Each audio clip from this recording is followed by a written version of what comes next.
I want to look at something. Since we're mainly doing horror games lately, Dark Pictures. I've never heard of that. The Dark Pictures anthology, The Devil and Me story trailer. Okay, I'm about to give this a look. Likely mature 17 plus may contain content inappropriate for children. The Dark Pictures anthology. Lonnet Entertainment. Charles Larnett, please. Speaking. Some of the rooms are full recreations from the murder castle. Guys, is that you? There's a ton of killer footage to be had here. What is this? It's a fucking booby trap. Oh shit.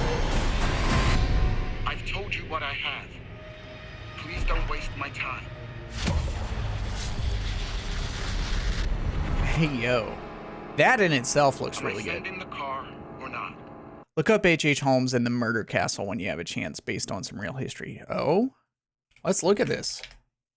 Ooh, we got like a full-blown story here. The 1893 World's Fair in Chicago, known at the time as the Columbian Expo, celebrated the 400th anniversary Christopher Columbus' arrival in the Americas. The enormous exhibition featured many wondrous exhibits, including the United States' first gas-powered motor car, the Daimler quadricycle, and a 1,500-pound statue of the Venus de Milo made of chocolate. However, the World's Fair became better known for a structure that was more gruesome than organizers could have imagined, the so-called Murder Castle of H.H. Holmes, America's first documented serial killer. Oh shit?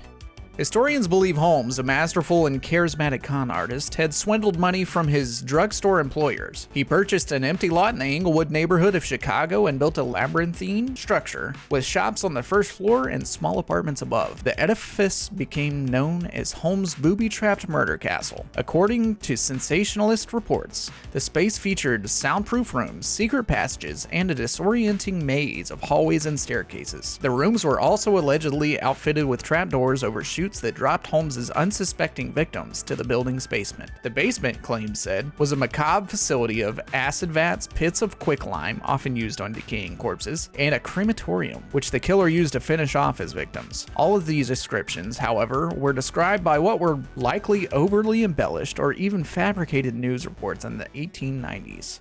While reports suggest Holmes killed as many as 200 people in his sinister lair, his actual number of victims may have been much lower. The number of his victims is still debated by historians. Holmes was apprehended soon after he fled Chicago in October 1893, following the conclusion of the World's Fair. He was arrested in Boston and eventually suspected of murdering his assistant, Benjamin Pitezel, and two of Pitezel's children. Interestingly, while on the run, Holmes had misled Pitezel's wife as well, collecting the insurance money for his former assistant and living with his widow and three of their children.